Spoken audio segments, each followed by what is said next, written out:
Hey you guys, welcome back to the Purpose to Service podcast. So if you haven't heard already, applications for my 12-month group coaching program, the Purpose to Service Academy, are opening on October 12th. So now is the time if you have been looking to really grow a solid, sustainable business and really simplify your business by focusing on creating and launching one signature service offer, then the Purpose to Service Academy is going to be where you need to be. So the wait list is open right now, and like I said, applications are going to open up on October 12th. So if you are a coach or an online service provider who is looking to just really build a solid, sustainable business, the Purpose to Service Academy is exactly where you need to be. So applications open up on October 12th, but in the meantime, you can go ahead and sign up for the wait list. So those on the wait list are going to get a few extra perks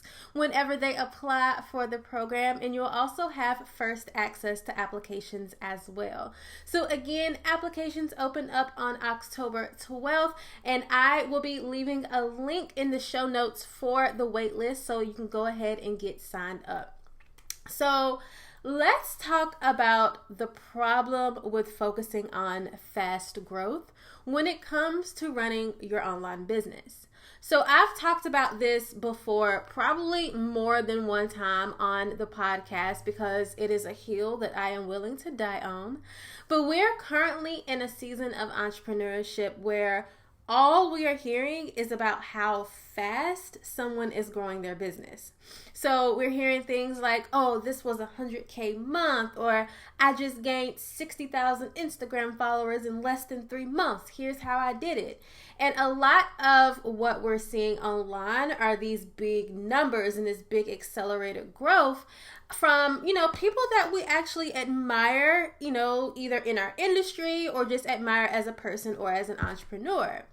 And for someone who is just starting out, or even someone who may have been in business for a while, who hasn't seen that type of growth yet, it can be, really frustrating or really make you feel like you're behind in your business because the timing of your success compared to, everyone else's doesn't always look the same. So you're probably thinking, I'm making money, but I'm not necessarily a millionaire now, but how is that person who's been in business for 6 months already making $1 million?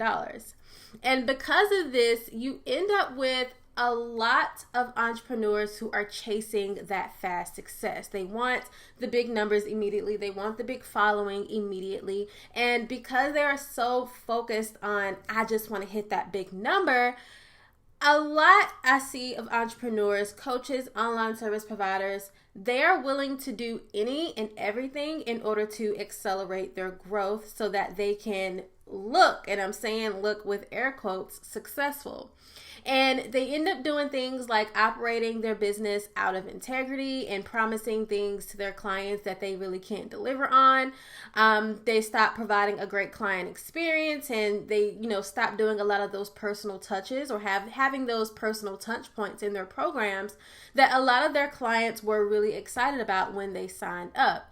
And for a lot of people, they skip right over building a solid foundation for their business, which unfortunately, the end results ends up being, you built this massive brand that isn't sustainable.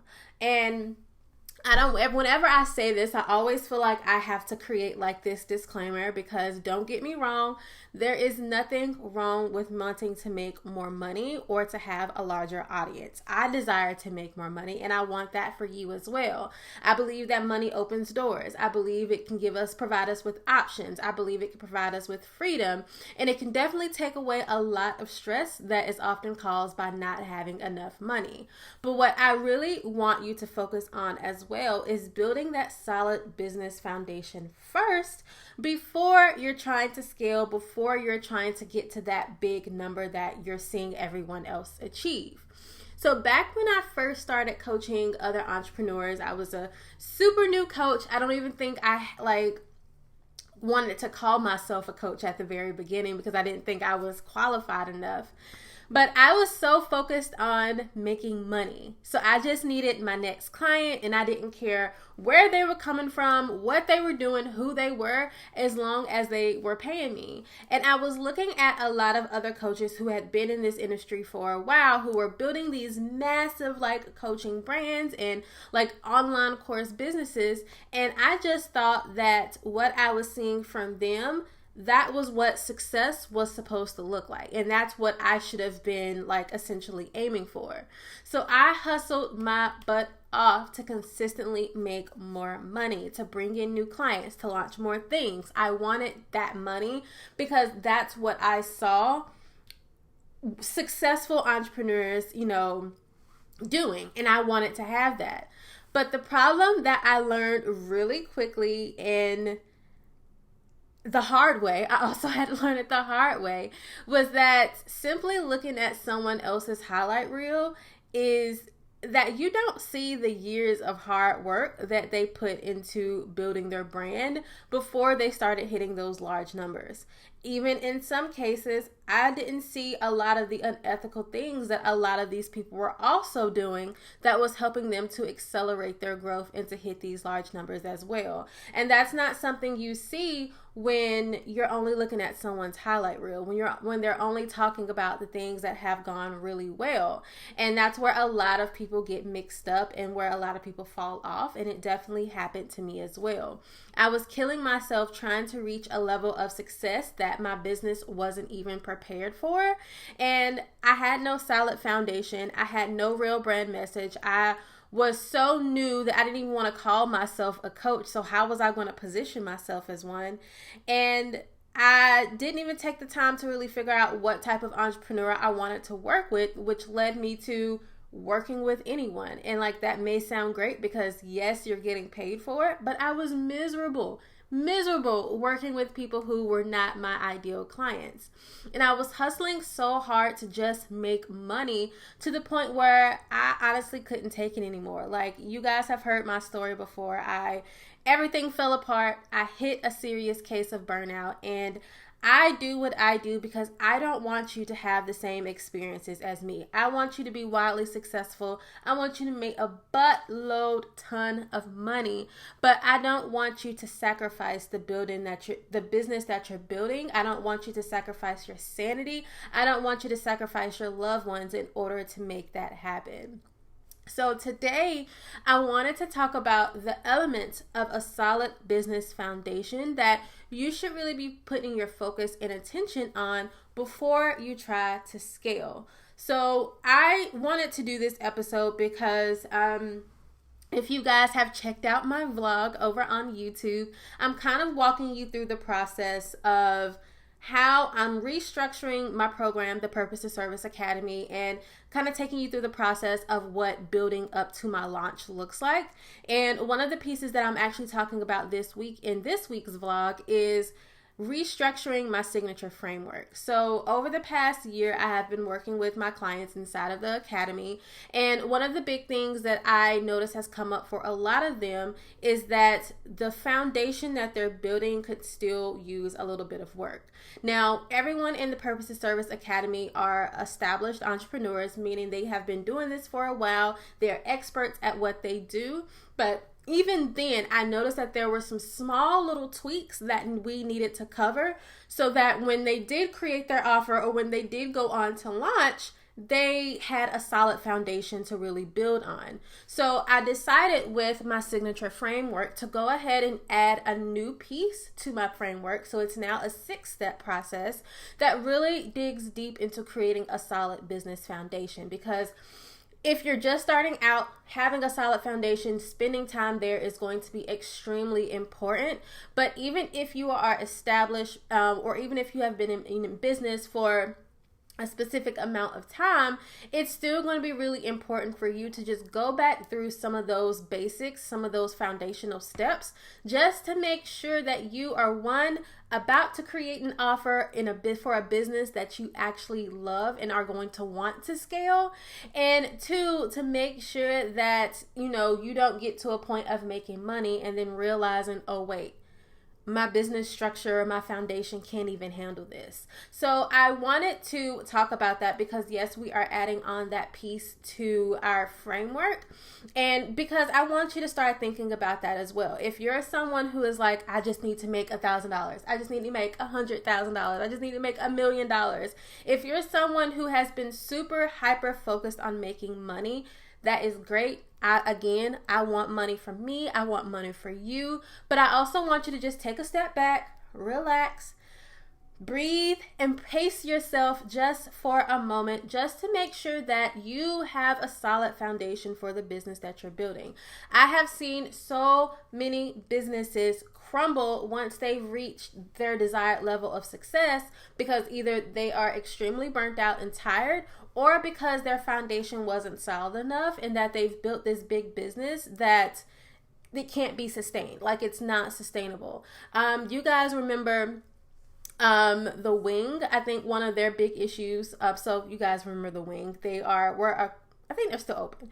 They're a co-working company that was specifically for women entrepreneurs, or women in their careers as well. And I know that they were scaling. They were popping up and opening up co-working spaces all around, and they realized that it wasn't really sustainable because they were growing so fast. Another great example, and I know you guys have saw the WeWork documentary on Hulu of how they built that company so freaking fast, and they were just literally hemorrhaging money. So those are just some good examples of how, yes, you can grow fast, you can scale fast, you can build this big thing, but if you don't have a solid foundation, if you don't have the systems in place, if you don't have the proper messaging or positioning, all of that success is basically going to be like built on cardboard. And cardboard, we know, as soon as it gets wet, as soon as too much is on top of it, it's going to crumble. And I do not want that for your business. I want you to build a business that makes you a lot of money, but it's also something you enjoy, and also something that adds more ease into your life and not just more stress. So today I wanted to talk about just a couple of pieces that are essential to building a solid business foundation. All right, so the first piece is simply, what do you want? No, seriously, I want you to think about, what do you want? Not what looks successful from other coaches or other online service providers that you probably are following. Not just what your parents want for you, not just what your spouse wants for you, not just what you think is what you should be aiming for. What do you want? If you could do anything right now, if money wasn't an option, if other people's opinions wasn't a problem, if your own fears or insecurities weren't holding you back, what would you do? I see so many people, and this happened to me as well. You guys have heard my burnout story, but I see so many people chasing someone else's idea of success, and then they finally hit that peak level. They finally feel like they have arrived in their business, and then they realize they're miserable. Or they built this big business and realize that they don't really care for it anymore, or that they don't even want this thing anymore, and they've built this big company just to decide, I don't think I want to do this. And I don't want that for you. I want from the very beginning of building your business for you to want and desire to not only do this work that you're doing, but to have a bigger purpose behind why you're doing it. So what is your motivating factor? And then also, I want you to do it because you are passionate about changing someone's life. If I had to sit here and talk about my ideal client for the Purpose to Service Academy, that is someone I want to work with, someone who loves what they're doing, who has a bigger why that's going to motivate them to continue to show up every single day for themselves and for their business, and who truly want to use their God-given gifts to make a bigger impact in someone else's life. So think about, what do you want? Stop chasing what everyone else wants. Stop chasing someone else's lifestyle, because I can guarantee you that lifestyle isn't all champagne and roses like you think it is. So get very clear before anything else. Get very clear on what is it that you want. All right. The second piece to building a solid business foundation, and you're probably going to be surprised about this one too, but it's your mindset. So if you are going into trying to hurry up and scale and make money in this business, then and you're trying to do all of that, but you're still struggling with severe imposter syndrome, if you are still struggling with fears or being fearful, if you are still struggling with actually believing that you can do this thing, then you're not going to get to that level of success you desire. You're going to try, you're going to make an inch, you may make a couple steps forward, but you're always going to be pushed back if your mindset isn't in the right place. So you have to be in a position where you can literally feel the fear and do it anyway. And that means unpacking a lot of the things that you feel are holding you back. And I call these mental barriers in the Living Over Existing book. So what are those mental barriers that you feel are holding you back? If it's fear, okay, I want you to write down every single fear that you have about, moving forward in your business, about actually launching your business, about actually launching your offer. Write down every fear that you are feeling. And then I want you to ask yourself, is this fear rational or is it irrational? So rational fears are fears that are created to protect you. So let's say, for example, if you are walking down the street and a bear comes running up towards you, rational fear is the fear that is going to tell you to run the opposite direction. Irrational fear is often the fears that are trying to hold us back from doing something that is new and unknown. So that fear you have telling you not to put that Instagram post up because people are going to think you're crazy, that's an irrational fear. It's nothing but your mind making you nervous to the fact that you're about to do something that is vulnerable and something that's transparent and something that is new and that you don't know what the possible outcome could be. So if you're like, I'm afraid of launching this offer, okay, is that a rational fear? If you launch this offer, will you die? Will you? I doubt it. I highly doubt it. Fear is just an emotion. It cannot physically harm you. So think about that. Is it rational fear? Is this actually going to harm me? Or is it irrational fear? Is this just my mind trying to protect me because I think that I may or may not fall flat on my face? So I want you to go through that. And I have a podcast episode too that goes a little bit more in depth about fear and how to begin pushing past some of those common fears that you may be experiencing. So I will be sure to link to the show notes for that as well. All right. The third piece of building a solid business foundation is your audience. So getting a clear understanding of who they are and how they want to be nurtured. So you can't create content, you can't create an offer, and if you can't create content or create an offer, you can't make money without knowing who your target audience is. And not just knowing, okay, how old are they? Where are they from? How much money are they making? You really need to get clear on what their goals are, specifically. What are they trying to achieve? And how does that relate back to your specific niche? And then you also need to get clear on their pain points. So if this is the goal that they want to achieve, what is holding them back from actually hitting that goal? So getting very clear on who your target audience is. And one of the things that we're adding into the Purpose to Service Academy in this new foundational piece is helping you to do some real life market research so that you can get real life feedback from your ideal clients or from your ideal target audience. So just really getting into their head past all of the superficial things, getting really clear, okay, this is what they want to achieve. This is what their dreams are. This is what they wish they could be doing every day. This is the time, that they wish they could spend on, their family or their business or whatever your industry is.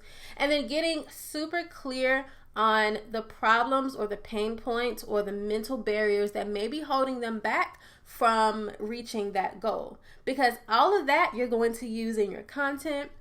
You're going to talk about in your sales calls. If you're doing sales calls, you're going to put that on your sales page. You're going to use so much of it in your marketing because you want your marketing to feel like you're speaking to a very specific person. So you have to make sure before you try to scale and go out here and make $1 million, you need to know who is going to give you the $1 million. These people are the ones that are paying you.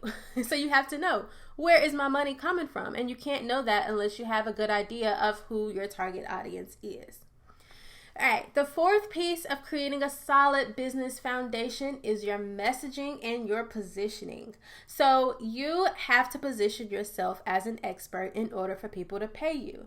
But the only way to position yourself is to take a stand and let people know what it is that you do, who you are, and why you do it. And that's where your messaging comes in. I'm pretty sure you've seen this little formula online, a million times now, and it's something that I teach as well. But it's the formula of it's who you help, how you help them, and then the transformation you take them through.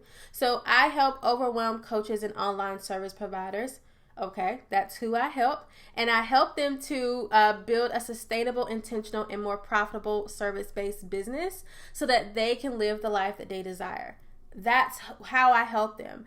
That's the transformation that I take them through. So you have to be very clear on that, because if someone stumbles into your content, if they stumbles onto your Instagram page, if they stumbles onto your YouTube channel or signs up for your newsletter, they need to know immediately who you are, who you help, and the transformation you're going to help them to achieve or help them to get them through. So you have to really be clear on your messaging. There are 11 different coaches out here in the world right now. Coaching is a very popular industry right now. The reason why I'm not necessarily afraid of that is because I know that my messaging and how I do business is going to be different from how 20 other people do their business or how they position their business. That is what makes us stand out. I am someone who is very passionate about helping you to build a business with intention that fits the life that you desire, while someone else may be focused on helping you to coaching you to building your business so that you can specifically quit your 9-to-5 job. We both probably do similar things, but we have different messaging. We have different whys. So that's what makes us stand out from each other. So your messaging, if you've ever been like, this industry is too crowded, I don't know what to do, I'm never going to be seen. It's your messaging, boo. Your messaging. Focus on that. And then positioning, it's okay, how do I be seen as an expert in my industry? How do I be seen as someone that my audience can trust enough to pay me? So it's taking that messaging and then sharing that messaging and using it to position yourself as that expert in your content, on social media, through your newsletters, through interviews that you may, if you're on other people's podcasts, using that message to state your claim and position yourself as an expert in your industry. Using it in your content, taking all of those pieces that we just talked about with getting to know who your target audience is. Using that to say, hey, I am the go-to girl in this specific industry. Here's why you should trust me. Here is my content that's going to help me to prove that to you. Here's my content that's going to help you to move past a very specific pain point in your life or in your business or in your day job or whatever the case may be. This is why I am that girl, and this is why you should be listening to me. And then after you listen to me, I want you to then pay me to continue to help you through that problem. That is what positioning is. That's how you take your message and your content and having a good understanding of who it is that you want to work with and use it to really solidify yourself as that girl in your industry. Thank you. Thank you very much. So yes, make sure you're really focusing on messaging and positioning. And that's not something that you do for 2 weeks and then it's like, I'm a pro, pay me thousands of dollars. Messaging and positioning is an ever-going thing. Yes, you get better at it with time. Yes, it gets easier with time. And as you grow, you're going to get more people who are like ride or die followers where you may not have to create that much content anymore. But it's not something that you just do for 3 weeks and then you're like, I'm done. Not doing it no more. I'm a pro. You should know that. You have to consistently be tweaking your message and putting your message out there and consistently positioning yourself as an expert, because like I said, it's 11 other girls out here who are doing similar things as you, and it's super easy for our audiences, because our attention spans are this big, to go on to the next if you're not consistently showing up, which takes us to our fifth piece of building a solid business foundation: consistency. And I can use consistency in so many different ways. In every area of building a business, but definitely in your foundation. And I want to use it in the way of showing up as the same brand that you started out with. Not saying that you can't make tweaks or make changes. You guys know I went from selling jewelry to coaching women. What was I doing? Coaching e-commerce, to coaching women how to blog, to took a break from coaching to create a slew of courses, and then back to coaching, and now focusing more on coaches and online service providers. Your brand is allowed to evolve. You are allowed to shift. You are allowed to pivot. But when I say consistency, I don't mean that today you are, coaching people through how to be a zoologist, and then tomorrow you're like, that didn't really work as well as I thought, so maybe I should just coach moms on how to homeschool. Okay. 4 weeks after that, okay, homeschooling moms isn't really going as planned. Maybe I should just coach people on how to make and sell jewelry. That's what I mean when I say lack of consistency. Your brand is allowed to evolve, but I think a lot of people sometimes pivot too quickly. You don't even know, if you coaching people on how to be a zoologist is going to work because you only gave it 3 days to work. You have to be able to sit still in the slow period. I call it the ugly middle. You have to be willing to sit and be consistent in the slowness and show up every day. Do the work, even when no one's watching, even when no one's listening, even when people may not even be paying you, to really position yourself as an expert in that industry. Nobody launches from scratch today and is expected to make $100,000 tomorrow. That's just not how things work. And if you're always switching up your entire brand week after week after week, then you're not putting in enough effort. You're not putting in enough consistency to actually see if what you're doing is going to stick. I have been through many brand changes, but I've always coached. I've always had a very similar target audience. Their industries may have changed, but I've always had a very similar target audience. I've always talked about building a business with intention. I've always talked about this thing of sustainability and embracing slow growth. So no matter if I did kind of tweak the industry I was working with, the core of my brand was always consistent. So that's what I mean consistency in this aspect. All right, so those are really the 5 pieces to building a solid business foundation. And trust me, there is a lot more that goes into that. And like I said, we go into depth more on this foundation piece inside of the Purpose to Service Academy. So I really map out, going through those mindset exercises, and I really map out how to do that market research with your target audience so that you can get very clear on what it is that they're wanting to achieve. We talk about the messaging and the positioning and how to build content around that really does position you as an expert in your industry. So like I said, we go super in depth with that inside of the Purpose to Service Academy. So if you're not on the wait list yet, I highly suggest going ahead and clicking the link in the show notes to go ahead and get on the wait list, because applications are opening up on October 12th, and I do not want you guys to miss out on what we have planned for the next 12 months. All right, you guys, as always, if you enjoyed this episode, take a screenshot of whatever app you're listening to this episode on. Head over to Instagram and share it with me and let me know what your biggest takeaway was. If you are watching this over on YouTube, you can do the same, or you can just leave a comment below letting me know again what your biggest takeaway was. As always, you guys, thank you so much for hanging out with me, and I'll be seeing you again next week.